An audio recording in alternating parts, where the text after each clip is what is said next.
நின்னுட்டு இருந்த ஒரு போட்டோ வந்து எடிட் செய்யப்பட்டதா வந்துருச்சு. அதை விடுங்க சார். உங்கள் அண்ணன் உலகம் தடவை எல்லாத்தையும் பார்த்து கொண்டிருக்கீங்க. இந்தியாவிலே எல்லா மாநிலத்திலையும் கல் இறக்க தடை இல்லை. கொஞ்சம் அமைதியா அருகில் இருக்கிற எல்லா மாநிலங்களையும் கல் இருக்கு. இப்ப நம்ம மாநிலத்தில மட்டும் அது மதுவானது எப்படி? அதுக்கு தடை எதுக்கு? கல் இறக்குதல் என்பது கல் பதநீர் இறக்குதல் இதெல்லாம் வந்து வேளாண்மை தொழில் வேளாண்மை சார்ந்ததுதான். அது பட்டுப்பூச்சி வளர்த்தல், தேனீக்கள் வளர்த்தல், மீன் வளர்த்தல், நெசவு, இது எல்லாமே வேளாண்மை சார்ந்தது. வேளாண்மையினுடைய விரிவாக்கம் தான். வேளாண்மையில் ஒரு பகுதி தான். எப்படி மீன் பிடித்தல் கடல் விவசாயமோ வேளாண்மையோ அது மாதிரி இது நில விவசாயம் தான். இதை வந்து திட்டமிட்டு இதை ஒரு தடைன்னு கல் மட்டும் அது எப்படின்னு ஆகுது. அப்ப டாஸ்மார்க்கில் விற்கிற சரக்குகள் எல்லாம் இதை நான் கேட்கிறேன்ல, புனித நீராது அது வந்து எப்படி? அது கோயில்ல கொடுக்கிற தீர்த்தமா? அப்ப அது எப்படி மது இல்லையா? அது அந்த மதுவை அரசே விற்கும். இதை வந்து தடை செய்யும்னா இது வேளாண்குடி மக்களை, உழைக்கும் மக்களை பாதிக்கக்கூடிய ஒன்று. அதனாலதான் கல் பதநீர் இறக்க அனுமதி கொடுக்கணும் அப்படிங்கறத நம்மளுடைய கோரிக்கை. நின்னுட்டு இருந்த ஒரு போட்டோ வந்து எடிட் செய்யப்பட்டதா வந்துருச்சு. அதை விடுங்க சார். உங்கள் அண்ணன் அவர் கவிஞர் திரு அறிவுமதி அவர்கள் விழுப்புரத்துல ஒரு நிகழ்வுல உங்களை விமர்சிச்சிருக்காரு சார். நீங்கள் தமிழகத்தின் கருணா அப்படின்னு சொல்லி, அதுக்கு உங்களுடைய பதில் என்ன சார்? தமிழகத்துல ஒரு கருணா தான், கருணாநிதி தான். நான் எப்படி கருணாவானே? இந்த மாதிரி பேசுற எல்லாரும் தான் கருணா. இனத்தை கொல்லும் போது பேசி என்னோட பேசிட்டு இனத்தை கூட நின்றுகிட்டு என்ன கருணா? இதையெல்லாம் என் பக்கத்துல இருந்து துரோகம்னு சொல்லி கொடுத்தவங்க யாரு? நீங்க எங்க அண்ணங்க தானே. இன்னைக்கு நான் நின்று சண்டை செய்யும் போது அந்த பக்கம் நின்று என்ன கருணான்னா? என்ன கருணான்னா? கருணாநிதி அவர்கள் ஆட்சியில ஒரு ரத்த பொட்டலம், மருந்து, மாத்திரை, அரிசி, பருப்பு, எண்ணெய் எதுவுமே போடாம தடுத்தது கருணாநிதி. தெரியும். கருணாநிதி தானே உங்களுக்கு தெரியுமா தெரியாதா? அறிமதி அவர்களுக்கு, சுபவீரபாண்டியன் அவர்களுக்கு, குளத்தூர் மணி அவர்களுக்கு தெரியுமா தெரியாதா? என்கிட்ட என் தலைவர் சொல்லிவிட்டது என்ன? அந்த கடற்கரையில் ஓரத்தையாக தலைத்து விட சொல்லுங்கன்னு தானே. அதை சொல்லுவதற்கு எனக்கு கருணாநிதி நேரம் கொடுக்காம தவிர்த்தாருங்கிறது உங்களுக்கு தெரியுமா தெரியாதா? அப்புறம் திருப்பி என்ன கருணான்னா மதிக்கிறோம்னா அந்த மரியாதையோட அப்படியே போயிருந்தோம்.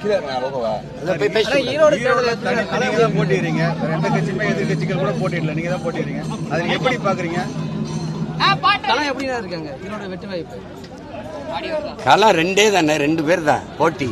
அது களம் எப்படி இருக்குன்னு நீங்க தான் சொல்லணும். களம் எங்களுக்கானதுன்னு தான் நாங்க நினைப்போம். எந்த களத்தையும் எங்களுக்கான களமாக மாற்றுவதான் எங்களுடைய என்ன சொல்றது, எங்களுடைய களப்பணி. எங்களுக்கான களமாக மாற்றுவோம். அதை நான் ஒருத்தன் தானே நிக்கிறேன், ஒரே ஒரு ஆளு. நீங்க இத்தனை அமைச்சர்கள், இவ்வளவு பேர், இவ்வளவு கட்சி கூட்டணி வச்சுக்கிட்டு எதுக்கு ஓட்டு காசு கொடுக்குறீங்க? பெரியார் என்று பேசுகிற பெருமக்கள், அது பெரியார் பிறந்த மண்ணுன்னு சொல்ற பெருமக்கள், பெரியாரை வந்து பேசி ஓட்டுக்கலுங்களேன்.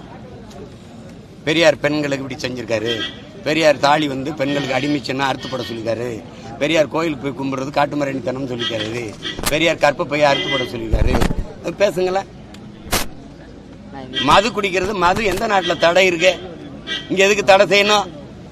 அது மனைவியோட உறவு வச்சு கூடாது, படக்கூடாதுன்னு சொல்றதுக்கு சமமா இருக்க அப்படின்னு பேசியிருக்கிறாரு. இதெல்லாம் கொஞ்சம் பேசுங்களேன். தமிழை சனியன்ட்டாரு, காட்டுமராணி மொழின்ட்டாரு, முட்டாப்பைய பாசைன்ட்டாரு, தமிழ் சனியனை விட்டு ஒழிங்கெல்லாம் பேசிட்டாரு. அப்படி கொஞ்சம் பேசுங்களேன். சீமான் பெரியாரை வந்து விமர்சிச்சுட்டாரு, அவருக்கு ஓட்டு போடாதே. சீமான் பெரியாரை விமர்சிச்சுட்டாரு, ஓட்டு போடாதீங்கன்னு ஒரு தடவை பேசுங்களேன். வந்து இப்ப ஓட்டு பெரியாரை சொல்லி வாங்க புரியல, காந்திய படத்தை நீட்டி காந்தியை காட்டி ஓட்டு வாங்க புரியல, பெரியாரை காட்டி ஓட்டு வாங்க புரியல, காந்தியை காட்டி ஓட்டு வாங்க புரியல. அப்ப எங்க உன் கோட்பாடு? எங்க உன் கொள்கை வழி நின்று ஆட்சி செய்த ஒருவனுக்கு கோடிகளை கொட்டி வாக்க பறிக்க வேண்டிய தேவை ஏன் வருது? பெரியாரை எதிர்த்துட்டாவே எல்லாம் வந்துருது. மதவாதத்துக்கு ஆதரவா போயிருதுன்னா பெரியார் எந்த மதவாதத்துக்கு யார் சொல்ல வர்றது? கிறிஸ்தவன் இஸ்லாமியன் நம் எதிரின்னு சொன்ன பிறகு சொல்லியிருக்காரா இல்லையா? அப்ப எந்த மதத்துக்கு எதிரானவர் அவரு? சும்மா பெரியார சொல்லிட்டாவே சங்கி, அது பிஜேபி. ராஜாஜியோட கூட்டணி வச்சு பதவிக்கு வந்தது யாரு? ராஜாஜியோட கடைசி வரை கூட்டணி ஆரிய தலைவர், நீங்க சொல்ற சோக்கால்டு பார்ப்பன தலைவரோட கடைசி வரை நட்போடு இருந்தது யாரு? பாரதிய ஜனதாவின் தாய் தளம் ஜனசங்கோட கூட்டணி வச்சது யாரு? அதனுடைய செயற்கழகம் பாரதிய ஜனதாவோட கூட்டணி வச்சு பதவி அனுபவிச்சது யாரு? திராவிடம் அதிகாரத்துக்கு போகவே ஆரிய தலைமையோட கூட்டணி வச்சு கூட்டாளி. நாங்க கூலிகள்ங்கிறீங்க, நீங்க கூட்டாளிகளா போனீங்க. இந்த திராவிடம் அரியணையில ஏறுவதற்கு பீகாரிய பார்ப்பனன் பிரசாந்த் கிஷோர் பாண்டைய கூலிக்கு கூட்டி வந்தது யாரு? சம்பளம் கொடுத்து கூட்டி வந்தது யாரு? நாங்களா? திராவிட திருவாளர்களா? பிரசாந்த் கிஷோர் பாண்டே ஆரியர் இல்லையோ? அவருடைய ஸ்ட்ராட்டஜி தேவைப்படுது. இப்ப ராபின் சர்மாவை கூட்டி வரீங்களா, அவர் ஆரியர் இல்லையோ? இது அவங்க ஆரிய எதிர்ப்போ?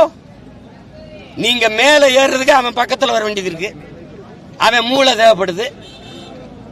ஆனா அதை நாங்க எடுத்துட்டா நீ சங்கி. யார் சங்கி? நாங்கெல்லாம் சங்கி, நீ வேற அங்கி லுங்கியா இல்ல சொங்கியா?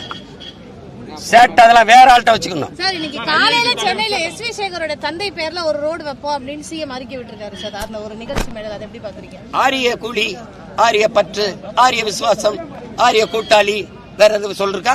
ஐஐடி இயக்குனர் வந்து சொல்லியிருக்காரு. அவர் நாடகம் போடும்போது ஐயா ஸ்டாலின் முதல்வர் படமும் துணை முதல்வர் படமும் இருக்குது. உலகத்துல நீங்க கற்பிச்ச பகுத்தறிவு உயிரோட இருக்கிற 2 பேர், ஸ்டாலின் ஐயா, தம்பி உதயநிதி, 2 பேர் படத்துக்கும் ஒருத்தர் ஆரத்தி காட்டிக்கிட்டு இருக்காரு. அங்க அறநிலையத்துறை அமைச்சர் ஐயா சேகர் பாபு, மாநகர தன் தாய் அவ பிரியா, ஐயா தயாநிதி மாறன் 3 பேர் நின்று கும்பிட்டுக்கிட்டு இருக்காங்க. பெரியார் கற்றுக் கொடுத்த பகுத்தறிவு, கடவுள் மறுப்பு. எப்படி சார் ஐஐடி இயக்குனர் வந்து கோமியம் கொடுத்தா நல்லதுன்னு சொல்லியிருக்காரு சார், அதை எப்படி பாக்குறீங்க? அதான் மருத்துவமனைகளுக்கெல்லாம் அதை லிட்டரா கொடுத்து குடிக்க சொல்லணும்.